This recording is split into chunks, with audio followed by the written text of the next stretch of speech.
The fine-tuning of the universe. Imagine you wake up in a hotel room and everything is perfect. The temperature is exactly how you like it, your favorite song is playing softly in the background, and there's a fresh stack of pancakes waiting for you with just the right amount of syrup. Not too much, not too little. You'd probably think, okay, someone set this up for me. There's no way this just happened randomly. Well, that's basically what scientists feel when they look at the universe. Everything is so precisely balanced, so ridiculously well set up for life, that it seems like someone must have booked the room in advance for us. This is called the fine-tuning argument, and it's one of the biggest reasons people believe in God. You see, our universe runs on a set of very strict physical laws, kind of like the rules of a cosmic board game. But here's the catch. If even one of these rules were slightly off, the whole universe would collapse faster than a bad Jenga move. For instance, if gravity were just a tiny bit stronger, everything would be squashed together like an overpacked suitcase. If it were weaker, galaxies wouldn't form and you'd never get to exist to complain about Mondays. The point is, there are over 30 such constants in physics that have to be exactly right for the universe to work. The odds of this happening by chance is about 1 in 10 to the 60th power. To put that in perspective, that's like flipping a coin and getting heads 60 times in a row. Now, some people say maybe there are millions of universes, and we just happen to be in the one where everything works. That's like saying maybe there are millions of hotel rooms and I just happen to wake up in the perfect one with my favorite pancakes. Could it happen? Sure, but it sounds a lot like someone trying really hard to avoid saying that maybe the hotel was planned. The origin of life. Life in all its weird and wonderful forms depends on something super tiny but ridiculously complex, DNA. DNA is basically the ultimate instruction manual. Think of it as the world's longest IKEA manual, except instead of helping you build a wonky bookshelf, it builds you. Your body, your brain, your personality. Everything is encoded in this intricate, mind-blowingly precise molecule. Now, here's where things get wild. You see, DNA isn't just a string of random chemicals, but very specific information. And the thing is, information never just appears out of nowhere. So if something contains information, it came from an intelligent source. And this is why scientists who think life started by accident have a massive problem. Where did the first DNA come from? It's like opening a Word document and seeing an entire novel appear out of thin air. Did monkeys randomly smash a keyboard? But in real life, meaningful information, whether it's a book, a computer code, or DNA, always comes from an intelligent mind, and that mind honestly sounds a lot like God. Scientists have actually tried to calculate the odds of life forming by chance, and let's just say, it makes winning the lottery look easy. The probability of randomly assembling even the simplest life form is something like 1 in 10 to the 40,000th power. That's a 10 followed by 40,000 zeros. Irreducible complexity.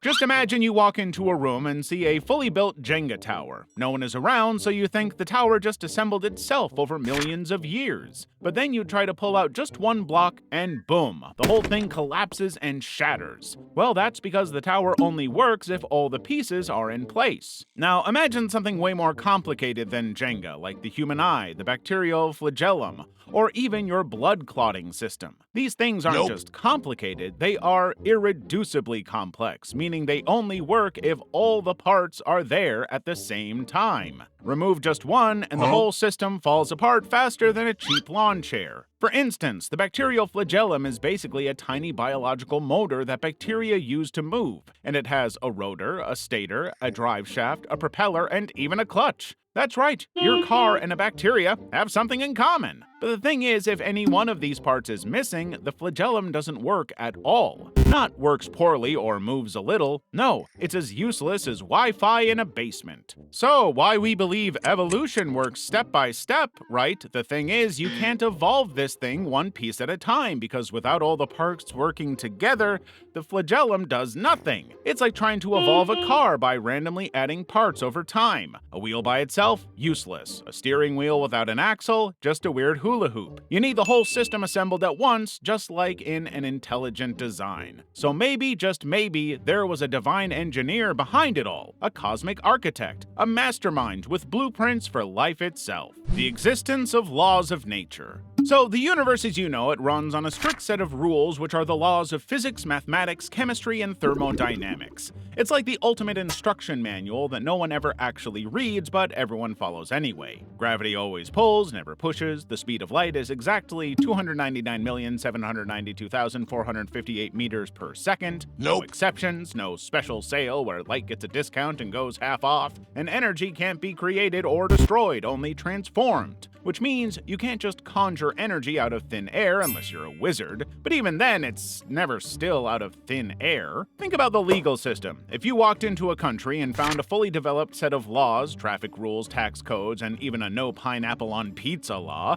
you'd assume someone wrote them and that they have strong opinions about pizza. So why do we assume that the laws of the universe, which are far more complex and precise, just magically appeared with no lawmaker? That's like saying a fully programmed, self-running computer just happened without a programmer. I mean, if your phone ran on a perfect, never-crashing, self-updating software that no one designed, wouldn't you be a little suspicious? Now, if the universe follows a strict, logical, and precise set of laws, it makes sense to think that someone designed those laws. And not just anyone, we're talking about a mind so powerful it coded the physics of black holes, quantum mechanics, and why toast always lands butter side down. The idea that an intelligent creator established these laws isn't just a religious belief, but it's actually quite scientific. Even famous scientists like Isaac Newton, Albert Einstein, and Max Planck marveled at how the universe is structured like a grand logical system rather than random chaos. So basically, you can think of God as the ultimate software engineer, programming the universe with perfect logic and consistency. And unlike human programmers, he never has to release patches or updates. The laws of nature have worked flawlessly since the beginning. The moral argument.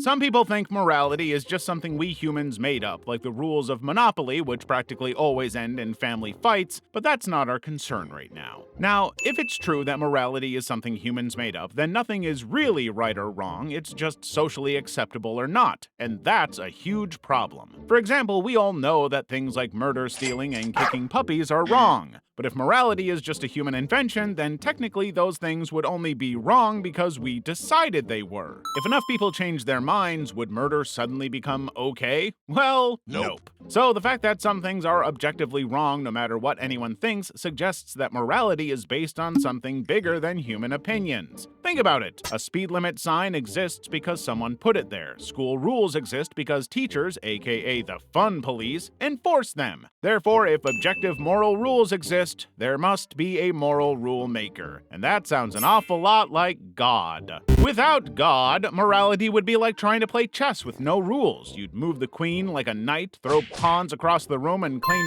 victory by eating a bishop. Pure chaos. But because morality has structure and objective truths, it points to a higher source. The argument from consciousness. Have you ever just sat down to think that everything you think, your memories, emotions, and that random voice in your head that reminds you of embarrassing things you did in 2013 all comes from the squishy, wrinkly, 3-pound lump of meat in your skull? This brain is literally a biological computer made of neurons, chemicals, and, let's be honest, a little bit of chaos. But the question here is, how can a bunch of atoms, cells, and electrical signals create something as complex as self-awareness? How can physical stuff lead to non-physical experiences like love, imagination, and the realization that you left your stove on? Well, this is where the argument from consciousness steps in. It argues that if humans were just super advanced meat robots, we'd be like AI, able to process data, but without actual experiences. But you do experience things. You feel happiness, you feel love, you dream, and you wonder why mosquitoes exist. So if everything about you is just neurons firing, then why is life so rich and full of meaning? Plus, consciousness isn't just stuff, it's awareness of stuff. It's what lets you think about thinking. And if consciousness can't be fully explained by the physical world, then maybe it comes from something outside the physical world. In other words, consciousness is like Wi-Fi that needs a source. And that source isn't just neurons doing the cha-cha in your skull. In fact, many philosophers and theologians argue that consciousness best makes sense if it originates from a greater consciousness. One that is eternal, all-knowing, and not bound by a physical brain. You know, God. Basically, our minds work because God's mind made them. The cosmological argument. So let's say you're at a party and someone hands you a slice of cake. But when you ask who made it, they tell you no one, and that it just appeared out of nowhere. You'd probably back away slowly and rethink your life choices, because we know from experience that things just don't pop into existence uncaused, whether it's cakes, cars, or that suspicious extra charge on your credit card. Now apply that logic to the universe. Everything we see, planets, stars, galaxies, and even your neighbor's aggressively loud dog has a cause. But if everything needs a cause, doesn't that mean the universe itself must have one too? What this basically means is that for something to have happened, there has to be a first domino, one that wasn't pushed by anything else but started the whole chain. Otherwise, nothing would have ever begun. And if you apply this reasoning to the universe, and if you keep tracing things back to your parents, their parents' parents, and so on, we can't just go on infinitely. There must be a first cause that wasn't caused by anything else. And that's where things get really interesting. The thing is, this first cause has to be something that just is, a necessary being that has always existed. And what do we call something that exists outside of time and space, has the power to create an entire universe, and doesn't rely on anything else for its existence? Well, most people call that God. Basically, the cosmological argument shows that the universe has a beginning, and things with beginnings don't just poof into existence like a rabbit out of a hat. There must be an ultimate cause, and that cause must be uncaused, eternal, and powerful enough to create everything. The universal belief in gods.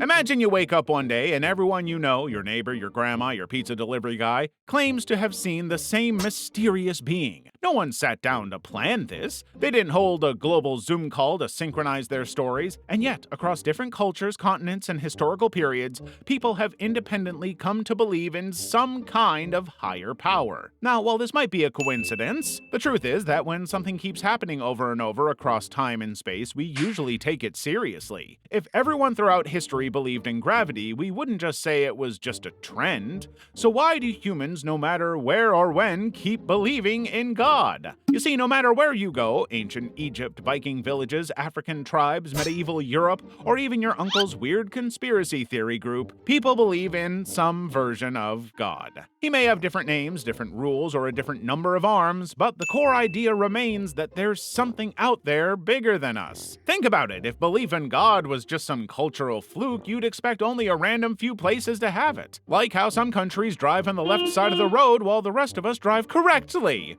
But nope, every civilization, even the ones that never interacted, ended up believing in a higher power. It's almost as if God left breadcrumbs in our brains, leading us back to him, like divine GPS, except this one doesn't reroute every time you make a wrong turn. Some scientists and philosophers even believe humans are born with a natural tendency to believe in God. Studies even show that when people are placed in stressful or life-threatening situations, their instinct is to pray, even atheists. It's like having an emergency call God button pre-installed in our minds. Then there's also the fact that humans crave more than just food, water, and Wi-Fi. They also crave meaning. No one wants to feel like they're just a bunch of atoms floating around waiting till their next dentist appointment. We want to matter. That's why throughout history, people have turned to religion to ask questions like, why are we here? What happens after we die? And why does bread taste so much better as toast? And even though atheists might argue that religion is just humanity's way of comforting itself, like a cosmic security blanket, when you flip that argument around, it'll simply mean that if humans naturally crave meaning, doesn't that suggest meaning actually exists? Just like hunger exists because food exists, and thirst exists because water exists, maybe our deep universal longing for God exists because, well, God exists.